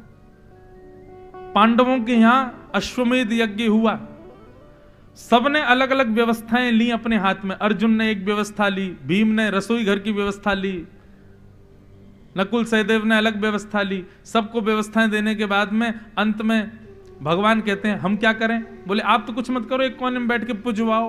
भगवान बोले नहीं, एक व्यवस्था भी रह गई है, वो हम संभालेंगे। बोले क्या? जितने भी संत आएंगे उनकी पादुका उठा करके एक तरफ रखने की व्यवस्था हमारी। भगवान ने ये व्यवस्था अपने हाथ में ली। जितने भी संत आएंगे सबके पादुका उठाने की व्यवस्था ठाकुर जी ले रहे हैं। बोले आपसे बढ़िया स्वभाव किसका हो सकता है? इतने श्रेष्ठ होते हुए भी आप सदैव झुक करके रहते हैं नाथ। आपसे श्रेष्ठ स्वभाव किसका? सौंदर्य है, शौर्य है, स्वभाव है, लेकिन दामाद समझदार ना हो तो, बुद्धिमान ना हो तो। बोले समझदारी की तो बात ही मत कीजिए नाथ। अर्जुन ने हाथ से धनुष बाण छोड़ दिए थे और उसको आपने 18 अध्याय क्या सुनाए? फिर तो ऐसे बाण चलाए उसने कि सारी कौरवों की सेना ऐसे पार कर गया जैसे कि मानो कोई बालक गाय के खुर के गड्ढे को पार कर गया हो। आपके ज्ञान को सुन करके जिस अर्जुन में इतना बल आ गया, समझो आप कितने ज्ञानी होंगे। मतलब कहीं से भी भगवान बच नहीं सकते। अब हर तरीके से कहा मेरी बेटी तो आपको स्वीकार करनी ही पड़ेगी, मेरी बेटी से आपको ब्याह करना ही पड़ेगा। भगवान बोले अंतिम बात, दामाद के अंदर प्रेम होना चाहिए। भीष्म पितामह बोले मेरे बाणों की सैया लगी है, नहीं तो मैं उठ करके दंडवत प्रणाम करता आपको। प्रेम की साक्षात प्रतिमूर्ति हैं और आप मुझसे कह रहे हैं कि मेरे अंदर प्रेम है कि नहीं? स्वनिगममपहाय मत् प्रतिज्ञा मृतमधिकर्तुमवप्लुतो रथस्थः धृतरथ चरणो भयाश्चलद्गुः हरिरिवहन्तुमिभं गतोत्तरीय। भीष्म पितामह कहते हैं, प्रभु आपने प्रतिज्ञा ली थी कि आप शस्त्र नहीं उठाओगे महाभारत युद्ध में, लेकिन मेरे ऊपर आप शस्त्र लेकर के दौड़े थे। वो संस्मरण है कि नहीं आपको? भगवान बोले उसको तो हम कभी नहीं भूल सकते। क्यों हुआ था ये? भगवान ने प्रतिज्ञा ली थी। क्यों प्रतिज्ञा ली थी? दुर्योधन और अर्जुन दोनों गए भगवान के पास, बोले महाभारत युद्ध होने वाला है, आप किस तरफ रहोगे? भगवान बोले तुम में से जो चाहे हमको रख लो। दुर्योधन बोला नहीं नहीं आप बताओ आप किस तरफ जाओगे? भगवान बोले मैं एक का नाम लूंगा तो पक्षपाती माना जाऊंगा, ये निर्णय हम तुम पर छोड़ते हैं। दुर्योधन बोला आप दोनों ही हम चाहते हैं कि आप हमारी तरफ रहो। भगवान बोले अच्छा ठीक है, हम एक आसान कर देते हैं इसको थोड़ा। एक तरफ हमारी द्वारिका की सशस्त्र सेना, शस्त्र सहित सेना, और एक तरफ अकेले हम, लेकिन हम शस्त्र नहीं उठाएंगे। दुर्योधन भड़क गया, ये कौन सी बात हुई? आप शस्त्र नहीं उठाओगे? भगवान बोले मैं वचन दे रहा हूं, मैं 18 दिन, जितने दिन युद्ध चलेगा मैं शस्त्र नहीं उठाऊंगा। दुर्योधन बोला तुम आपकी आरती करेंगे सुबह शाम, संध्या आरती, मंगला आरती, शयन आरती, सारे योद्धा मिलके आरती करेंगे आपके, क्योंकि शस्त्र तो उठाओगे नहीं तो क्या करोगे फिर? भगवान बोले हम तो वचनबद्ध हैं, हम शस्त्र नहीं उठाएंगे। तो दुर्योधन बोला फिर एक काम कीजिए, सेना मुझे दे दीजिए, अर्जुन का प्रेम भी आपसे बहुत ज्यादा है, आप अर्जुन की तरफ ही जाओ। बंधुओं देखो यही गलती हम करते हैं, एक तरफ क्वांटिटी हो एक तरफ क्वालिटी हो, कहां भागते हैं हम? क्वांटिटी जहां ज्यादा मिल रहा हो वहां भागते हैं, लेकिन एक मिल रहा है लेकिन क्वालिटी अच्छी है तो उसको नहीं लेते, हम ज्यादा लेने पर बिलीव करते हैं। अर्जुन ने क्वांटिटी को नहीं पकड़ा, क्वालिटी को लिया। एक ऐसी क्वालिटी ली महाराज जो सारी क्वांटिटियों पे भारी पड़ गई। कृष्ण को स्वीकार किया। यहां पर दुर्योधन जैसे ही लौट करके आया सेना लेकर के, भीष्म पितामह टेढ़ी नजर करके बोले हे दुर्योधन, कृष्ण नहीं आए? बोले नहीं, उन्होंने ऐसा भाव रखा था दोनों तरफ जाना है, एक तरफ सेना एक तरफ मैं, और उन्होंने तो वचन लिया है कि वो शस्त्र नहीं उठाएंगे। तो मैंने कहा इनको ले जाके क्या फायदा, तो मैं सेना लिया है। और वो अर्जुन की तरफ चले गए। भीष्म पितामह बोले बहुत बड़ी चाल खेली है द्वारिकाधीश ने, लेकिन मेरा नाम भी भीष्म पितामह है। ए कौरवों, सब लोग कान खोल करके सुनो, द्वारिकाधीश प्रतिज्ञाबद्ध हुए हैं कि वो शस्त्र नहीं उठाएंगे, लेकिन आज मैं भी प्रतिज्ञा लेता हूं, गंगा जल हाथ में लेकर के, वासुदेव कर चक्र न धरहि तो तुमको मुख न दिखाऊं, लाजत है मेरी गंगा जननी में शंतनु सुत न कहूं। यदि महाभारत युद्ध के बीच में द्वारिकाधीश वासुदेव कृष्ण ने यदि शस्त्र धारण नहीं किया, मैं किसी को अपना मुख नहीं दिखाऊंगा, और जब मेरे प्राण निकलेंगे तो मैं उल्टा गिरूंगा, किसी को अपना मुख नहीं दिखाऊंगा, मेरा मुख नीचे होगा, पीठ ऊपर होगी, मैं वचन लेता हूं। और यही हुआ, महाभारत युद्ध प्रारंभ हुआ। 1 दिन 2 दिन 10 दिन बीत गए, कौरवों की सेना खत्म होने लगी। दुर्योधन व्यंग में बोला, खाते हमारा अन्न, भला चाहते उन लोगों का। किसको बोला? भीष्म पितामह को। भीष्म पितामह बोले क्या बोला तू? बोले तेरा अन्न खाता हूं, भला चाहता हूं पांडवों का। बोले और नहीं तो क्या? नहीं तो देखिए 10 दिन हो गए हैं, हमारी सेना खत्म होती जा रही है और पांडव अभी यथावत हैं। भीष्म पितामह बोले तुझे मृत्यु का बहुत डर है, हारने का बहुत डर है ना, चल एक काम कर, तू अपनी पत्नी भानुमति को आज रात को जब मैं अपनी संध्या वंदन करके भजन करके उठूं उस समय मेरे पास आशीर्वाद लेने भेज देना। उसको अखंड सौभाग्यवती का आशीर्वाद दे दूंगा। अपने संपूर्ण जीवन के भजन के बल से वो अखंड सौभाग्यवती हो जाएगी, नहीं मरेगा तू। जा अपनी पत्नी को भेज देना रात में।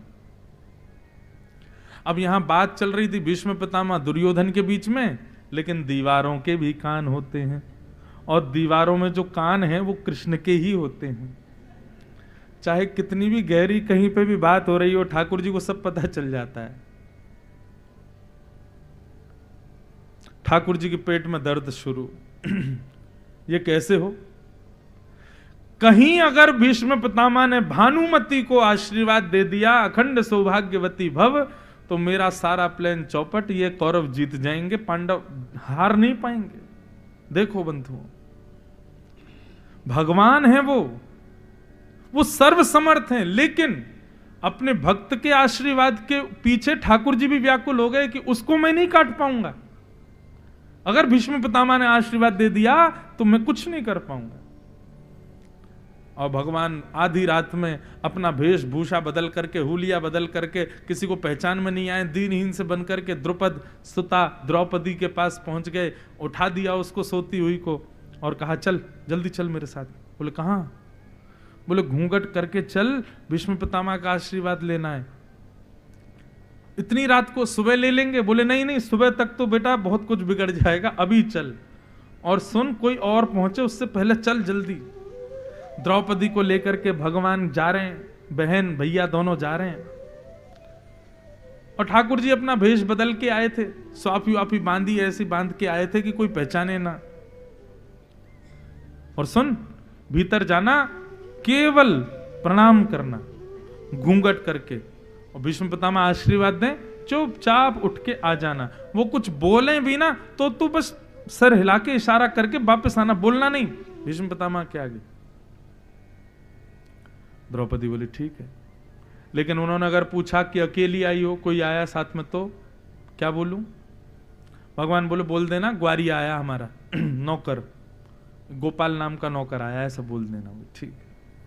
अब जैसे द्रौपदी भीतर गई, भीष्म पितामह बैठे थे, भजन कर रहे थे, अपना संध्या वंदन कर रहे थे। जैसे ही द्रौपदी जाकर के बैठी, भीष्म पितामह का भजन पूर्ण हुआ। यहां बाहर ठाकुर जी बैठे थे, कहीं भानुमति नहीं आ जाए, ये द्रौपदी को पहले मिल जाए आशीर्वाद। ऐसे टाइम पे लेके गए कि भानुमति आ जाए, उससे पहले तो सब काम हो जाएगा। भीष्म पितामह का भजन पूर्ण हुआ। नेत्रों से माला लगा करके नीचे रख दी। भीष्म पितामह ने नेत्र खोल करके देखा तो सामने घूंघट में युवती बैठी है। वो समझ गए कि भानुमति है, दुर्योधन की पत्नी। भीष्म पितामह ने गंगा जल हाथ में लिया, अपने संपूर्ण जीवन के भजन के बल और ब्रह्मचर्य के बल को प्रदान करते हुए कहा अखंड सौभाग्यवती भव। मैं तुम्हें आशीर्वाद देता हूं बेटा, तुम्हारा सौभाग्य यानी कि तुम्हारा पति अजर अमर हो जाए, उसकी मृत्यु नहीं होगी। अब एक पति हो तो कुछ बात बने, या तो पांचों पति उसी के ही हैं द्रौपदी के। इसका मतलब महाभारत युद्ध में एक को भी बाण नहीं लग सकता है अब, क्योंकि पांचों की पत्नी है द्रौपदी।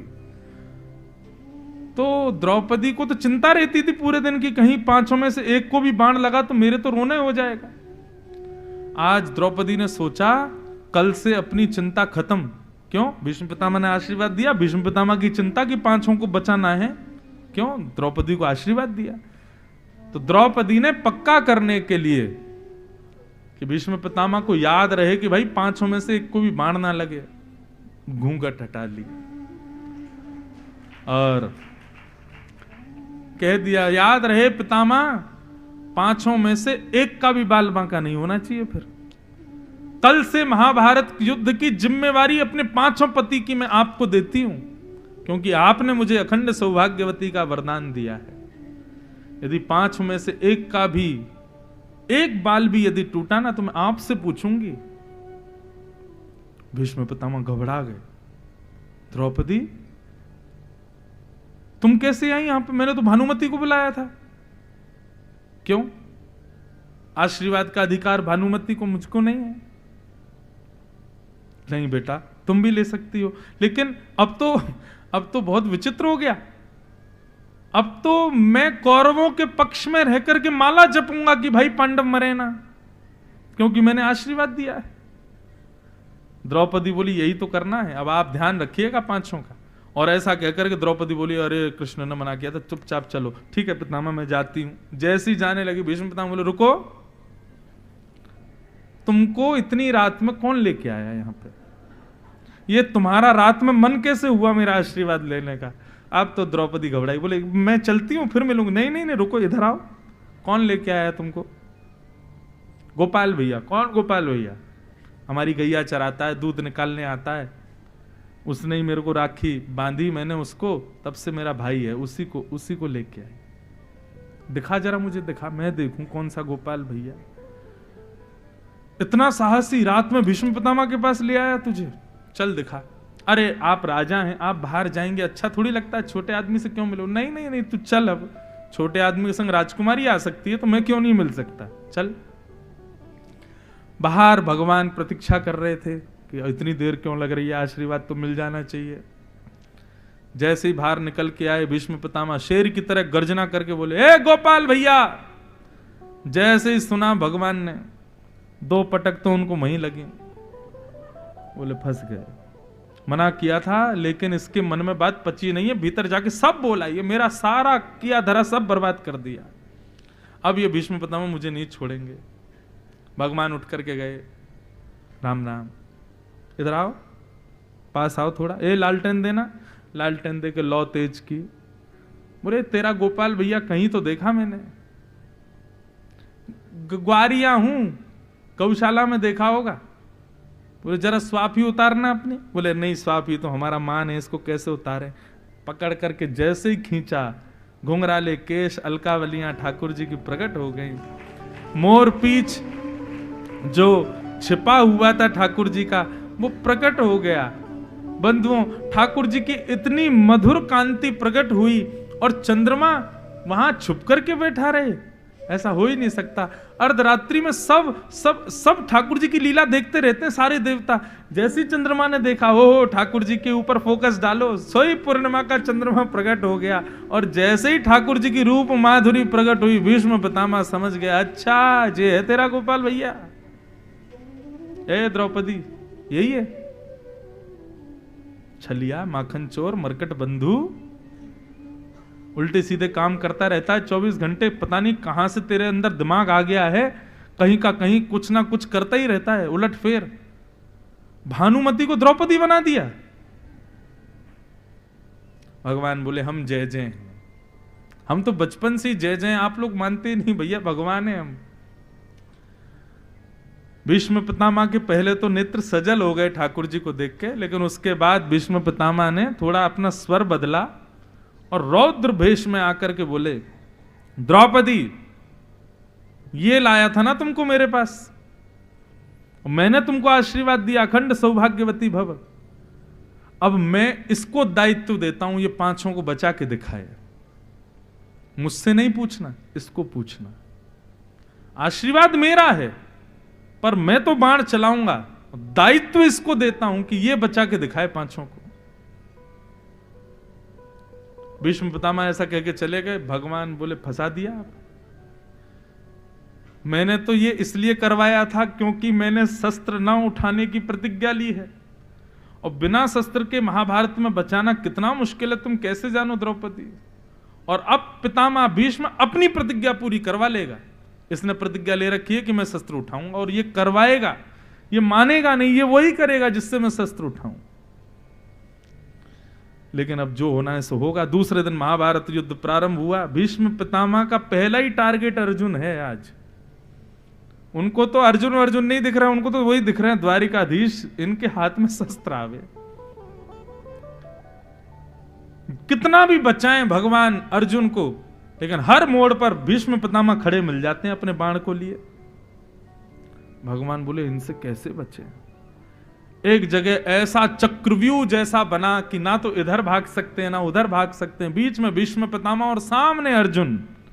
भीष्म पितामह ने तुरंत अपने बाण पर प्रत्यंचा चढ़ाई और जैसे ही अर्जुन को केंद्र में लिया, भगवान बोले अब नहीं बच पाएगा अर्जुन, क्योंकि भीष्म पितामह के बाण में ऐसी शक्ति है, वो जिस योद्धा को सोच करके बाण चलाते हैं वो सुरंग में भी जाएगा तो बाण भी वहीं घुस करके उसका वध करेगा।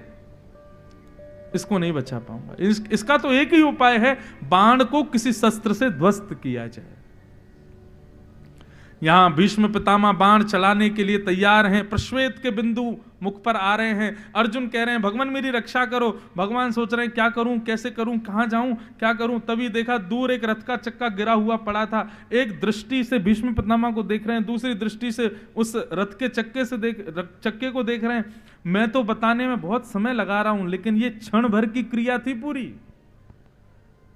जैसे ही भीष्म पितामह को देख करके भगवान को लगा अब ये बाण छोड़ेंगे, इतने में ही ठाकुर जी रथांग पाणे बन करके कूदे रथ से और रथ का चक्का उठा करके 2 बार तो हाथ में धूल ही आई, तीसरे प्रयास में जैसे ही रथ का चक्का हाथ में आया लेकर के भगवान दौड़े भीष्म पितामह के ऊपर, मानो महाभारत युद्ध के बीच में नृसिंह और हिरण्यकश्यप का युद्ध हो गया हो। पृथ्वी कांपने लगी, आकाश में काले काले बादल गरजने लगे, भगवान कोपित हो गए। और उससे भी बड़ी बात, ठाकुर जी ने अपनी प्रतिज्ञा तोड़ दी। द्वापर में प्रतिज्ञा बहुत श्रेष्ठ मानी जाती है और प्रतिज्ञा तोड़ने पर अनंत पाप लगते हैं, लेकिन यहां तो वही प्रतिज्ञा तोड़ रहे हैं जिन्होंने प्रतिज्ञाएं बनाई हैं, जिन्होंने सारे नियम बनाए। भगवान जैसे ही अपनी प्रतिज्ञा तोड़ी, रथांग पाणे बनकर के जैसे ही श्रेष्ठ अपने हाथ में रथ का चक्का लेकर के दौड़े, भीष्म पितामह ने धनुष बाण तो सब नीचे रख दिए और सब कौरवों को बुला करके बोले देखो मैंने अपनी प्रतिज्ञा पूरी की। वासुदेव कर चक्र न धरहि तो तुमको मुख न दिखाऊं, लाजत है मेरी गंगा जननी में शंतनु सुत न कहाऊं। देख लीजिए, सब कौरव हंसने लगे, ताली बजाने लगे। वाह द्वारिकाधीश, कहां गई आपकी प्रतिज्ञा? भीष्म पितामह बोले आप कहो मैं शस्त्र बिन भूमि हरऊं सब भार। आप तो बिना शस्त्र के भूमि का भार हरने निकले थे, महाभारत युद्ध जिताने निकले थे, कहां गई आपकी प्रतिज्ञा? हमको क्षत्रिय ना गिने, बोले ही वचन विचार। क्यों उठाया आपने रथ का चक्का? आप तो प्रतिज्ञाबद्ध थे।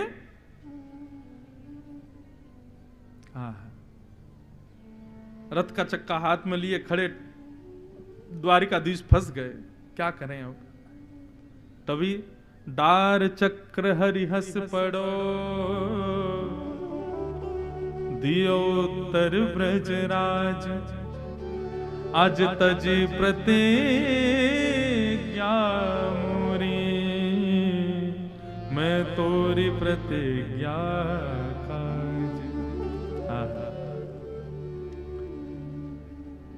भगवान ने रथ का चक्का दूर फेंका, हंसने लगे और मुस्कुराते हुए बोले पितामह भीष्म, मैंने अपनी प्रतिज्ञा इसलिए तोड़ी क्योंकि मुझे आपकी प्रतिज्ञा की रक्षा करनी थी और आपकी प्रतिज्ञा कोई श्रेष्ठ नहीं थी, पर आपकी मृत्यु निश्चित है, आप मरोगे। लेकिन यदि मैं रथ का चक्का नहीं उठाऊंगा, मैं शस्त्र नहीं उठाऊंगा, तो आपने कहा कि आप उल्टे गिर के मरोगे, आप अपना मुख नीचे करके मरोगे, और यदि आप नीचे मुख करके मरे तो अंतिम श्वास में मेरा दर्शन नहीं कर पाओगे, क्योंकि रोम रोम में बाण लगेंगे और उल्टे गिरे और अंतिम समय यदि मैं तुम्हारे सामने आया तो मेरा दर्शन कैसे करोगे? मुख तो तुम्हारा नीचे है। इसलिए अंतिम श्वास में तुम मेरा दर्शन कर सको, तुम्हारी जो इच्छा मृत्यु है कि तुम अंतिम श्वास में मेरा दर्शन करना चाहते हो, वो तभी पूरी होगी जब मैं अपनी प्रतिज्ञा तोड़ करके तुमको जिता करके तुम्हारे प्राण निकले तो तुम सीधे गिरो। ये जब होगा तभी ये बात पूर्ण हो सकती है। आज भीष्म पितामह बाणों की सैया पर लेटे लेटे बोले भगवान मैं आपको देख पा रहा हूं ना, इसमें भी आपकी कृपा है। क्यों? आप अपनी पर आ जाते तो मैं प्रतिज्ञा आपकी नहीं तोड़वा पाता, और यदि आपकी प्रतिज्ञा नहीं टूटती तो मैं उल्टा गिरता, आपका मुख नहीं देख पाता। आज मैं आपकी स्तुति भी गा रहा हूं, इसमें भी आपकी कृपा है नाथ। प्रबल प्रेम के पाले पड़कर हरि को नियम बदलते देखा। अपना मान टले टल जाए पर भक्त का मान न टलते देखा। अपना मान भले टल जाए पर भक्त का मान न टलते देखा। भीष्म पितामह कहते हैं, आप जैसा प्रेमी कौन हो सकता है नाथ, जो मेरी स्तुति को स्वीकार करने के लिए अपनी प्रतिज्ञा को तोड़ देते हैं। मैं आपको बारंबार प्रणाम करता हूं भगवान। भीष्म पितामह ने भगवान की स्तुति गाई और अपनी स्तुति के अंत में भीष्म पितामह क्या कहते हैं कि कृतम अनुकृतवत्य उन्मदान्धा प्रकृति मगन किलयस्य गोपवद्भा ललित गति विलास वल्गुहास प्रणय निरीक्षण कल्पितो रुमान। बहुत सुंदर बात। भीष्म पितामह कहते, नाथ मैंने आपकी एक एक झांकी का दर्शन किया है, आपके चतुर्भुज रूप का दर्शन किया, आपके विराट रूप का दर्शन किया, आप रथ चलाते हैं उसका दर्शन किया, घोड़ों की धूल से, आपके पसीने से पूरे मुखमंडल पर धूल जम जाती है, मैंने उसका भी दर्शन किया, आपका द्वारिकाधीश रूप का भी दर्शन किया, हर रूप में आपको मैंने देखा, पर मेरी एक अभिलाषा है।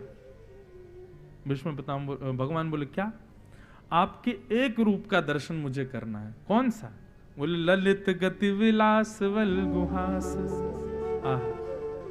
जब आप ललित गति से खड़े होते हो, त्रिभंग लली, दोनों पैरों को आपस में जोड़ करके, और बाकी अदा से जब आप त्रिभंग लली बनकर के, मुरली मनोहर बनकर के जब आप खड़े होते हैं नाथ, आपकी उस त्रिभंग लली का मुझे एक बार दर्शन करना है। अच्छा, एक और बात, ये ललित गति विलास वल्गुहास, भीष्म पितामह कहते हैं जिस रूप में आप ललित गति से चलते हो, ललित गति कैसी है? टेढ़ी मेढ़ी चाल। इसका एक रूप और है। कौन सा? हमारे आपके सबके घर में जो लड्डू गोपाल हैं, आज उनको देखिएगा जाके, है ना, और मन में एक विचार करना, ये जो ऐसे गोपाल जी हाथ में माखन लिए, एक हाथ नीचे, दो घुटने, ये चलते होंगे तो कैसे चलते होंगे? कभी सोचो, लड्डू गोपाल कैसे चलते होंगे? अब व्यासपीठ पर नहीं तो मैं करके बताऊं कैसे चलते होंगे। आप खुद विचार करो। आप दो घुटने और दो हाथ से तो एक प्रकार से गैया की तरह, बछड़ा की तरह तो हो जाओगे, लेकिन एक हाथ ऊपर कर लो और फिर चल के बताओ, कैसे चलोगे? नहीं चल पाओगे। और चलोगे भी तो कैसे चलोगे? एक कोहनी टिका करके चलोगे, बार बार लुढ़क लुढ़क करके चलोगे। वो है ललित गति। तो भीष्म पितामह कह रहे हैं, नाथ शोभित कर नवनीत लिए, घुटरुन चलत रेणुतन मंडित, गो रोचन तिलक की। मुझे उस छवि का आपका दर्शन करना है। सूरदास जी वर्णन करते हैं, कितनी प्यारी छवि है ठाकुर जी की। बहुत बहुत ध्यान से सुनना। एक हाथ में ठाकुर जी के माखन लगाए और एक हाथ ठाकुर जी का नीचे है, दोनों घुटने, और ठाकुर जी अब चल रहे हैं।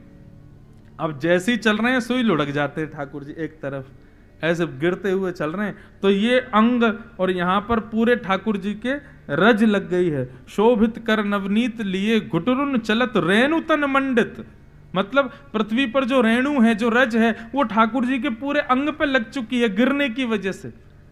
अब ठाकुर जी क्या विचार करें, भैया ये मक्खन खराब नहीं है जाए, या कोई एकांत में बैठ के पानो है, लेकिन मेरे पूरे मुंह पे, अंग पे, सब जगह मट्टी लग गई है, कहा करूं?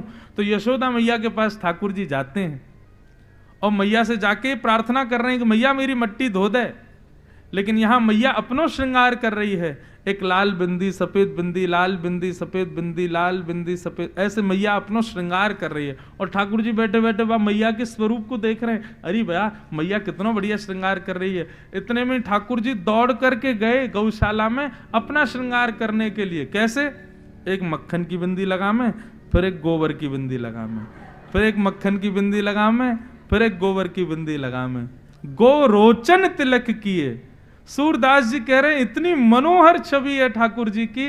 भीष्म पितामह कह रहे हैं मुझे वो छवि देखनी है नाथ, मुझे कृपा करके अगला जन्म ब्रज में देना। क्यों?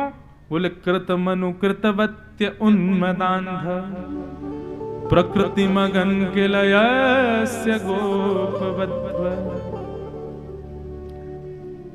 गोपियां जिनके माखन को चोरी करने के लिए आप बंदर बन जाते हैं, आप नाचने लग जाते हैं, आप घबरा जाते हैं, आप जिनके सामने उन गोपियों की मनवांछित इच्छा पूरी करने के लिए नाचने लग जाते हैं, नाथ कृपा करके अगला जन्म दीजिए तो मुझे ब्रजमंडल की कोई गोपी बना देना।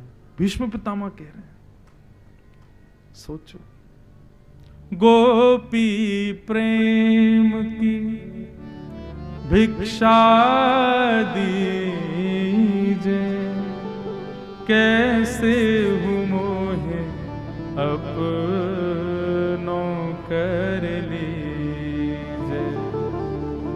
तोर गुण गावत दिवस बितावत, दृग बरसावत, मैं हूँ प्रेम विभोर श्री राधे कीजे कृपा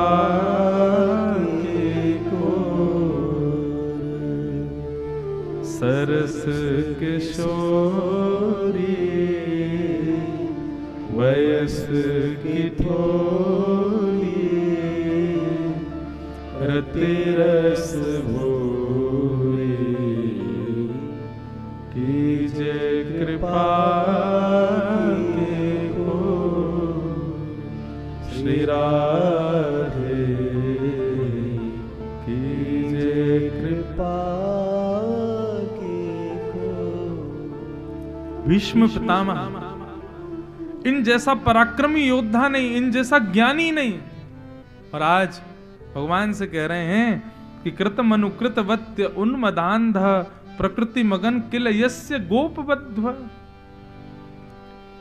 जैसे ब्रज की गोपियां उनके अधीन आप होकर के लीलाएं करते हो नाथ, मैं चाहता हूं मैं भी गोपी बनूं और फिर मैं भी आपको छचिया भरी छाछ पर नचाऊं। रसखान कहते हैं गोपियां क्या करती हैं? गोपियां कोई साधन नहीं करती, गोपियां कोई पूजा नहीं करती, अर्चना नहीं करती, बस नया नया मक्खन निकालती हैं और लाला को प्रलोभन देती हैं, लाला चोरी कर ले।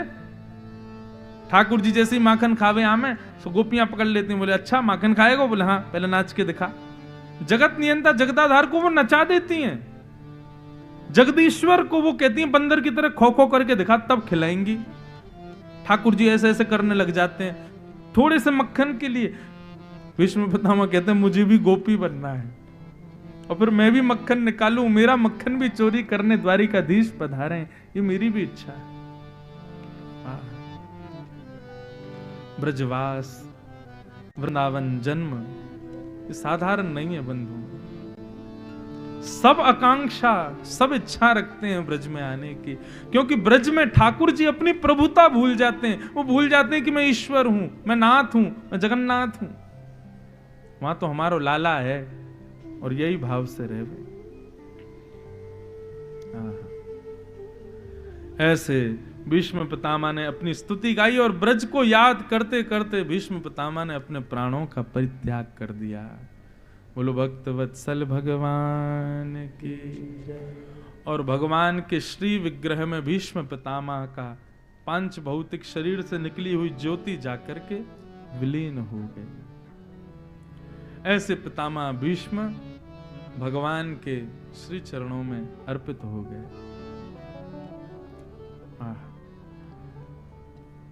तो ब्रज को याद किया भीष्म पितामह ने अपने अंतिम स्थिति में।